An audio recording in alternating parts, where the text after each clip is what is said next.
Hey my lovely demons, it's JJ Blues, but of course you guys can call me Jay, and today I'm going to show you guys how I transformed this plain $10 Amazon wig into this punk pastel bubblegum pink to beautiful turquoise ombre wig.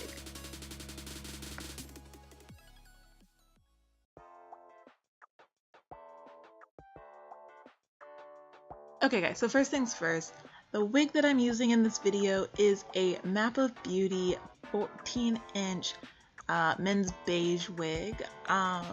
Map of Beauty is a really popular Amazon seller for a lot of wig enthusiasts who have a budget. They make really good wigs for usually a really decent price, and this wig in particular only had 4 reviews at the time that I bought it, 2 of which were really negative, 2 of which were pretty positive. So I wasn't really sure what I was getting when I bought it. At the time that I bought it, it was only $5.99 per wig, so it was technically less than $10 for one wig. But since I do use 2 wigs to make this one wig, and I'll show you guys what I'm talking about in a second, I'm gonna just consider it a $10 wig. So like I said, this is a men's wig, and therefore it was a little too big, even for my big head. And so what I ended up doing was marking down where there was too much space, and basically just sewing it up, trying it on, and then once I was sure that the fit was right, sewed it back up with like a better stitch on my sewing machine. There are several ways that you guys can do this. There are several ways to adjust the circumference of a wig. I'll link some videos for you guys in the iCards if you want to check it out, but you do not have to do it this way. But this is a helpful tip to keep in mind if you do get a wig that is just a little too big and you just need to shave off a couple of extra inches of it.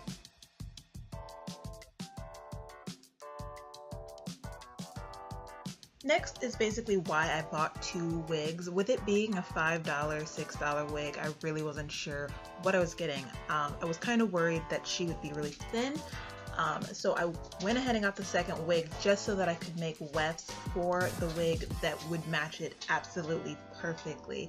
Despite the fact that she was a relatively cheap wig, it actually had really little bald spots. I only really had to use a couple of extra wefts from the wig, so that was really great. But to make the wefts, what I did is I took the second wig and I turned it inside out, cut the wefts from the lace, and then once the wefts were free from the lace, I went back in with a very sharp pair of scissors and trimmed the remaining lace as close to the weft line as possible, and then just kind of tugged it free of the lace until it was just the weft. This is a really easy process when you're actually doing it. I know it sounds complicated, but in practice it's super easy to do.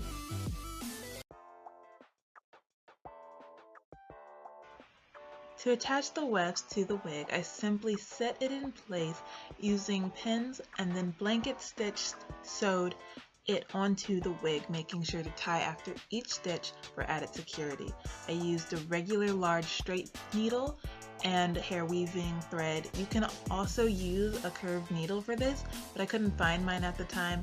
It doesn't make a difference in the wig, it just makes it easier not to prick yourself.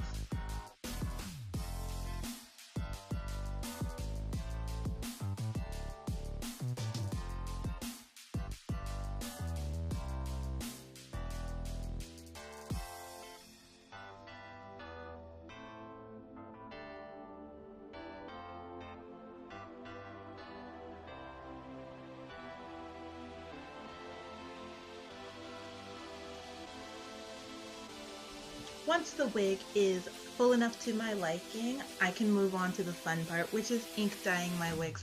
I ink dye my wigs with Liquid-X Professional Acrylic ink, and I buy it from my local AC Moore. It's usually about $8, $9, depending on whether or not they're on sale or I have a coupon, but of course you can probably find them online for sale or cheaper. depending on where you buy them.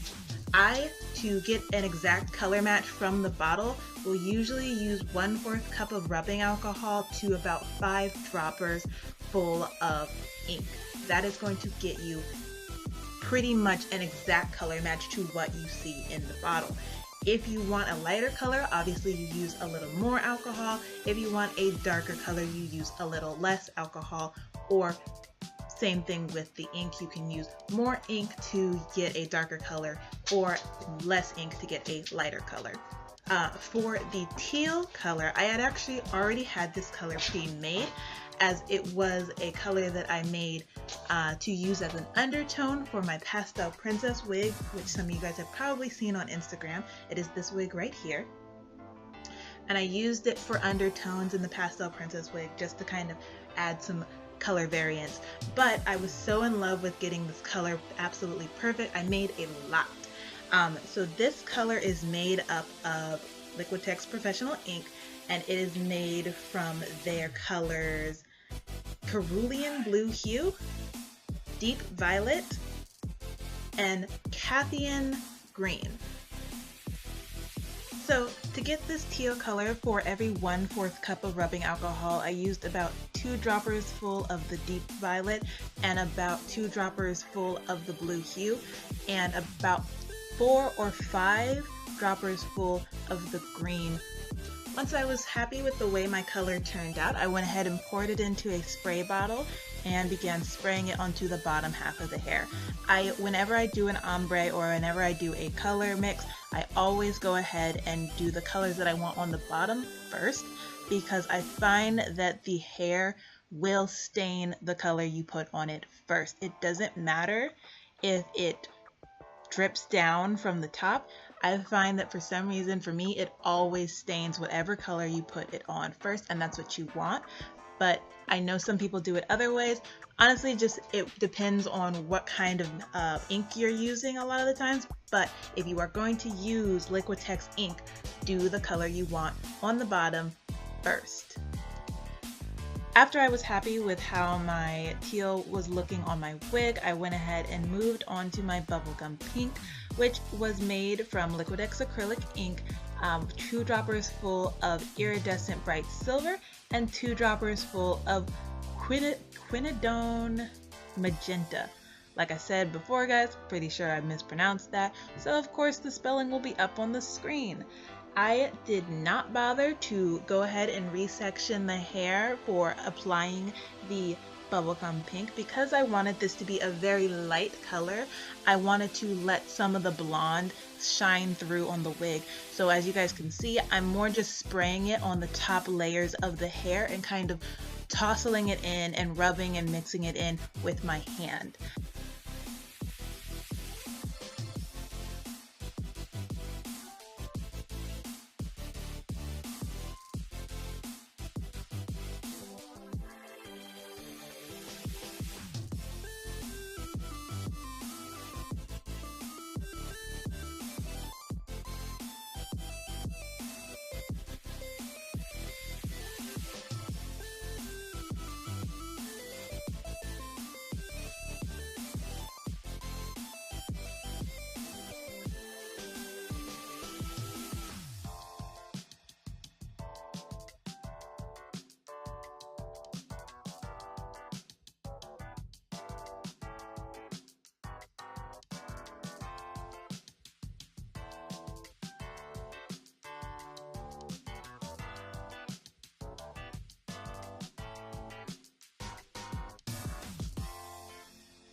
Once the wig has dried enough that you can touch it and none of the ink is coming off on your hands, then you can go ahead and rinse the wig with lukewarm, cool water. You guys want to make sure that this water is not too warm, because if it is too warm, depending on the kind of ink you use especially, it will come off and it is not fun. Now, however, I washed my wig and I was not personally happy with how light the color was.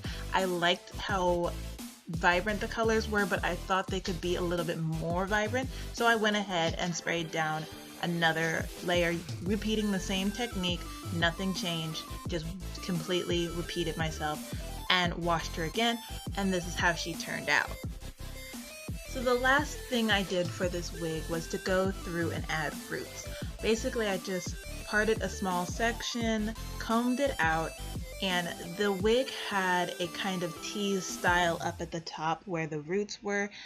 So I basically applied a little bit of heat with a hair dryer just to flatten that out a little bit, and then I went in with my Mega Sharpie and just applied some roots with the black Sharpie. You can dilute the color of the roots and like make them fade into the acrylic by using a little bit of rubbing alcohol on a Q-tip or a swab, but I think that this kind of gives it a messier look, and that's kind of what I was going for, and I really liked how it turned out.